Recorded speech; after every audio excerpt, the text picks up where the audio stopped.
Ini adalah video tentang penyakit apa sih yang sering diderita mahasiswa, bagaimana penyebabnya, dan bagaimana cara penanggulangannya atau pencegahannya.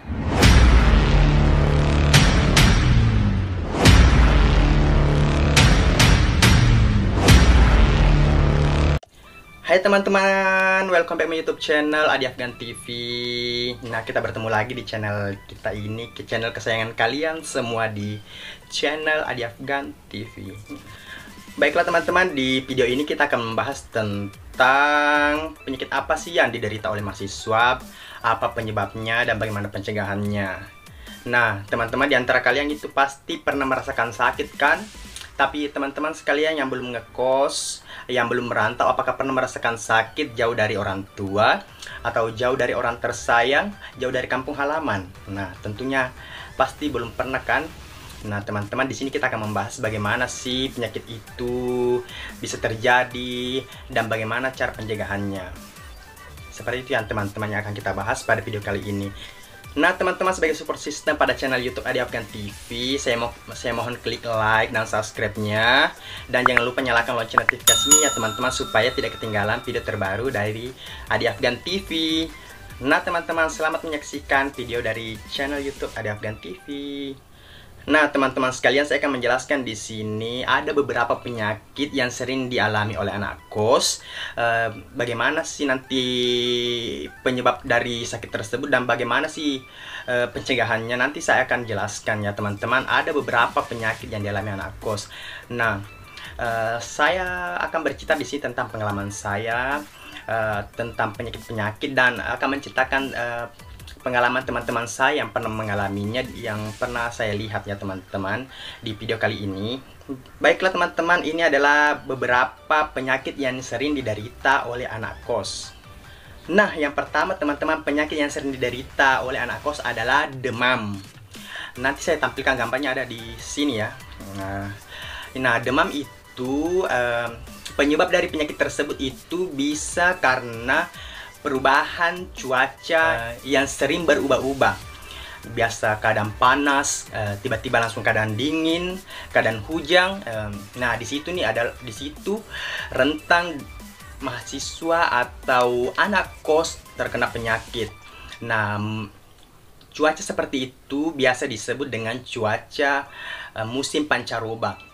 Nah, pada musim pancaroba ini adalah terjadinya perubahan cuaca di antara panas ke dingin, atau di antara musim kemarau ke musim hujan, ataupun sebaliknya, yaitu musim hujan ke musim kemarau. Nah, penyakit tersebut biasa berseliweran di sekitar-sekitar kita pada musim tersebut. Nah, penyakit tersebutlah yang mengakibatkan kita menjadi demam, flu, dan batuk. Nah, teman-teman, itu sih adalah penyebab-penyebab dari demam ya teman-teman. Nah, adapun pencegahan dari penyakit tersebut yang bisa saya sarankan adalah, nah, apabila teman-teman terkena penyakit demam tersebut atau flu dan batuk, nah, saya sarankan teman-teman semua itu istirahat yang cukup dan minum obat-obatan.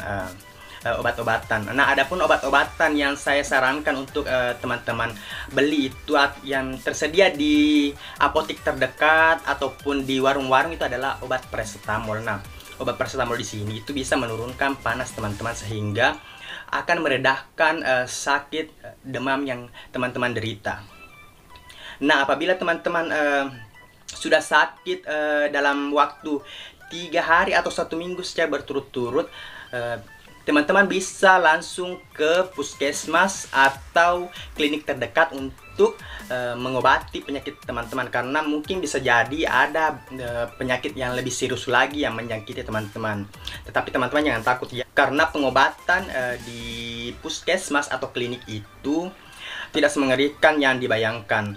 Malahan teman-teman yang menggunakan BPJS itu bisa mendapatkan fasilitas kesehatan secara gratis. Nah, tentu ini akan menunjang kita sebagai anak rantau atau anak kos-kosan ke depannya.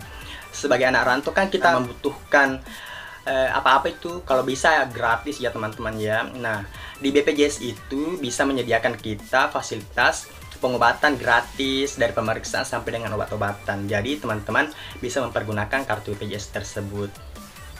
Nah teman-teman, ada pun penyakit yang kedua itu yang paling sering dirasakan oleh mahasiswa, dan pasti salah satu di antara kalian yang menonton video ini adalah penyakit MAH.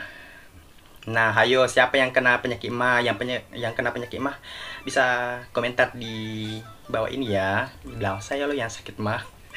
Nah teman-teman, ada pun penyebab dari penyakit MAH tersebut adalah biasanya dikarenakan karena lambat makan. Nah, ini adalah problematika sebagai anak kos ya teman-teman. Dari dulu sampai dengan sekarang itu kita biasa sering menunda-nunda lapar. Apabila kita lapar, kita nanti aja deh makannya, nanti aja deh. Nah, seperti itu bisa mengakibatkan teman-teman nanti kedepannya itu bisa menyebabkan sakit MAH. Nah, apalagi anak-anak mahasiswa itu rata-rata itu dia jamak makan pagi atau sarapannya dengan makan siang, sehingga itu bisa berpotensi mengakibatkan penyakit MAH. Nah, saya sarankan teman-teman untuk pencegahannya itu adalah makanlah secara teratur, mulai dari sarapan, makan siang atau lunch, dan makan malam. Nah, itu bisa mengurangi resiko teman-teman untuk terkena penyakit MAH. Nah, apabila teman-teman sudah terkena penyakit MAH, bagaimana sih solusinya? Pasti ya teman-teman bertanya-tanya ya, apa sih solusi kalau sudah terkena penyakit MAH? Nah, solusi yang bisa saya berikan lagi teman-teman, untuk yang sudah terkena penyakit MAH itu bisa meminum obat ya, tetap saya memberikan saran minum obat ya teman-teman.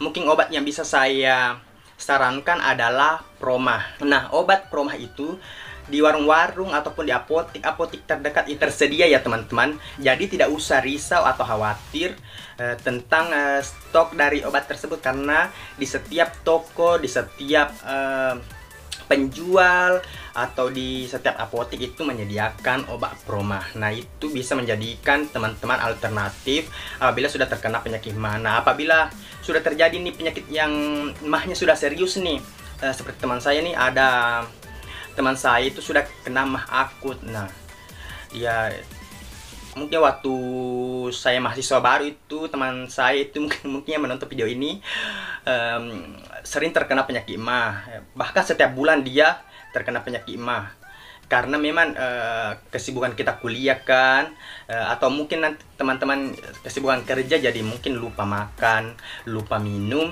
Nah, sehingga itu bisa menyebabkan penyakit MAH.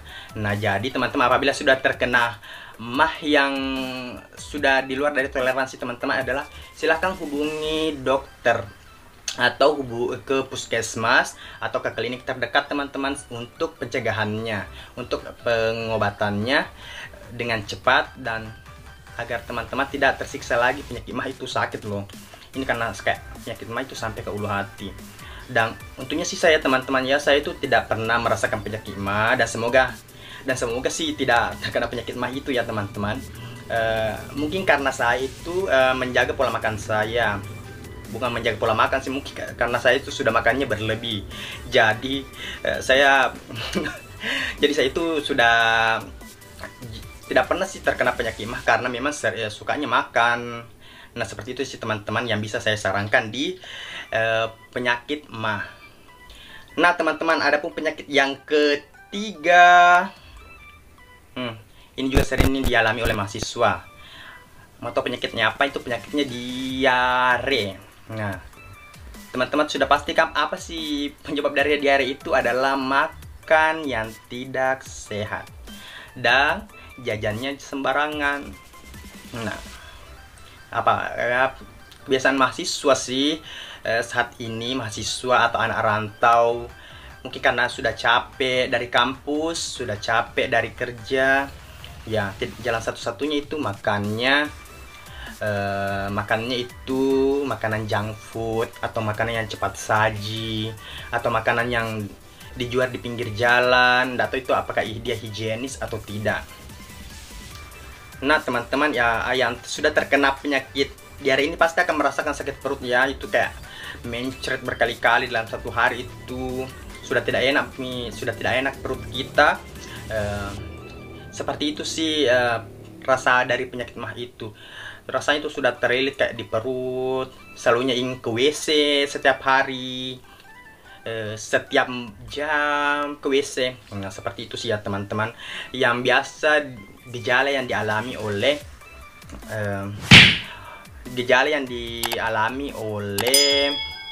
penderita diare. Nah, ada juga satu sih yang biasa terkena diare itu karena sukanya makan makanan yang pedas. Nah, jadi untuk pencegahan teman-teman agar tidak terkena diare itu, usahakan makan makanan yang diolah dengan baik. Nah, di sini kan teman-teman kita bisa memasak sendiri, mengolah makanan itu sendiri, ataupun memilih tempat-tempat makanan yang dirasa higienis dan makanan-makanan yang sehat. Nah, dan ada juga saran saya itu adalah kurangilah jajan-jajan di luar. Nah, kan teman-teman, kan apalagi kan kita anak kos, supaya menghemat lagi budget kita untuk tidak keluar, jadi kurangi saja jajannya. Mungkin kita bisa membuat makanan sendiri, makan makanan di kos yang tentunya itu sudah sehat bagi kita ya teman-teman.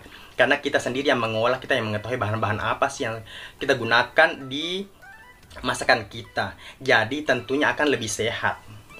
Nah teman-teman, apabila sudah terkena diare nih, apa sih yang bisa penanganannya, atau apa sih yang bisa apabila kita sudah terkena diare? Nah teman-teman jangan risau ya. Adapun beberapa obat di apotik ataupun di warung-warung terdekat yang bisa teman-teman beli itu adalah, mungkin saya sarankan adalah Diapet ya teman-teman. Itu bisa mengurangi teman-teman dalam menderita penyakit diare. Nah, ada juga beberapa sih obat-obat yang lain, tapi saya lupa mereknya ya teman-teman. Apabila teman-teman tahu obat-obat diare atau obat-obat apapun itu, bisa komen di bawah ini yang bisa menyembuhkan, supaya teman-teman yang menonton dan membaca komentar teman-teman nanti itu bisa terbantu bahwa oh ini obat juga untuk penyakit diare. Seperti itu ya teman-teman. Nah teman-teman, yang terakhir yang biasa diderita anak kos, penyakit tersebut adalah tipes. Nah, ini penyakit yang kalau bisa dibilang adalah lumayan expert ya, atau sudah tinggi kastanya. Nah, teman-teman yang sudah terkena penyakit tipes itu biasanya mengalami lemah, lesu, tidak nafsu makan, tidak ada gairah hidup, tidak punya ayah. Bercanda ya teman, ya bercanda. Bukan itu ya. Penyebabnya itu adalah penyebab yang biasa diderita oleh penderita tipes itu adalah kurangnya istirahat dan jarangnya melakukan kebersihan. Nah, kedua hal tersebut itu saling berkesinambungan ya teman-teman. Apabila kita tidak melakukan keduanya, atau jarang membersihkan, kurang istirahat, nah itu semua bisa menjadi biang-biang penyakit tipes. Nah, apabila sudah kena tipes ini kan penanganannya itu sudah tidak bisa lagi tertangani secara manual ya teman-teman. Jadi kita harus ke puskesmas atau klinik terdekat, atau bahkan kita bisa dirujuk ke rumah sakit ya. Nah teman-teman, pengalaman saya itu teman-teman ya, saya itu sudah terkena penyakit tipes dikarenakan kan kurang istirahat, banyak tugas-tugas kampus, dan saya pernah terkena tipes itu pada saat saya mengerjakan skripsi. Nah di skripsi kan sudah mulai stres, sudah mulai capek, lelah, letih, lesu, sudah bercampur semua dan sudah tidak nafsu makan lagi. Nah itu sudah bisa menurunkan imun saya nih teman-teman pada waktu itu, sehingga saya terkena tipes dan dilarikan ke rumah sakit. Seperti itu teman-teman. Jadi teman-teman kedepannya itu usahakan tetap menjaga kesehatannya ya teman-teman, atau kurangilah bekerja terlalu berlebihan, dan istirahatlah agar tidak terkena tipes seperti saya. Aduh teman-teman, saya sampai lupa nih ya memberikan apa sih pencegahan supaya tidak terkena penyakit tipes. Nah teman-teman, ada pun yang bisa saya sarankan kepada teman-teman supaya tidak terkena penyakit tipes ini adalah, yang pertama itu istirahat yang cukup ya teman-teman. Nah kita itu sebagai manusia itu perlu yang namanya istirahat untuk meningkatkan metabolisme tubuh yang ada di dalam tubuh kita. Nah teman-teman, jadi istirahat itu sangat penting ya. Apabila kita mengikuti anjuran dokter, tidur yang cukup itu adalah maksimal 8 jam ya teman-teman. Jadi usahakan kita itu istirahat yang cukup supaya tidak terkena penyakit tipes tersebut. Nah teman-teman, selanjutnya itu agar tidak terkena penyakit tipes ini adalah makanlah makanan yang bergizi ya teman-teman. Usahakan itu kita makan makanan yang bergizi, memakan yang mengandung karbohidrat, protein, serat, kalau bisa sih diimbangi dengan susu ya teman-teman. Tetapi tetap mengutamakan atau memperhatikan keuangan teman-teman ya, karena kan tidak semua bisa membeli makanan yang sesehat itu, 4 sehat 5 sempurna. Jadi kalau bisa itu yang mengandung karbohidrat, serat dan protein itu sudah cukup sih teman-teman. Dan minum air yang banyak ya, agar tidak dehidrasi dan tidak terkena tipes lagi. Nah teman-teman, hindari juga yang apa-apa saja yang bisa mengakibatkan stres. Nah apabila sudah stres, kita sudah mengalami stres itu ya, kita harus membuat mood kita kembali baik lagi. Usahakan jangan stres ya teman-teman. Dan yang terakhir itu, apabila sudah terkena penyakit tipes itu, harap langsung ke klinik atau puskesmas terdekat dan ke rumah sakit ya teman-teman, untuk penanganan yang lebih selanjutnya, karena ditakutkan nanti teman-teman itu bisa terkena penyakit yang lebih berbahaya lagi apabila tidak tertangani dengan baik. Usahakan konsultasi kepada dokter agar penyakit kita atau penyakit tipes ini tidak lagi menghampiri kita. Nah teman-teman, sampai di sini video tentang penyakit yang sering dialami oleh mahasiswa, apa penyebabnya dan bagaimana pencegahannya. Nah teman-teman yang jauh dari rantauan atau jauh dari keluarga, jauh dari kampung halaman, usahakan teman-teman menjaga kesehatannya ya, karena kesehatan adalah investasi terbesar kita di tanah rantauan ini. Apabila kita sakit kan sudah tidak bisa bekerja atau sudah tidak bisa berkuliah lagi, atau tidak bisa menjalani kegiatan sehari-hari ya teman-teman, dikarenakan sudah terkena sakit. Jadi teman-teman tetap jaga kesehatan, jaga kondisi, apalagi kan di tengah pandemi seperti ini kan, yang masih pandemi, sudah kena ada COVID, sudah ada Omikron, sudah ada Delta. Nah itu menambah lagi penyakit-penyakit itu. Jadi teman-teman usahakan tetap menjaga kesehatan, patuhi protokol kesehatan, dan terapkan 5M seperti dianjurkan oleh pemerintah. Nah sudah sampai di sini video pembahasan kali ini di channel YouTube Adi Afgan TV. Teman-teman, apabila ada pertanyaan atau saran-saran menarik, silahkan komentar di bawah ini. Nah teman-teman, terima kasih teman-teman yang sudah support channel Adi Afgan TV hingga menjadi seperti sekarang ini. Bagi teman-teman yang baru melihat video ini, silahkan klik subscribe-nya ya teman-teman. Dan jangan lupa like video ini, komentar yang berfaedah atau bermanfaat, atau mungkin teman-teman ingin menyarankan konten apa sih yang harus saya bahas lagi selanjutnya. Dan bisa komentar di bawah ini ya teman-teman. Nah teman-teman, saya pamit undur diri di channel YouTube Adi Afgan TV. Tetap menunggu konten-konten saya ya teman-teman. Jangan lupa like dan subscribe, dan jangan lupa share ya teman-teman.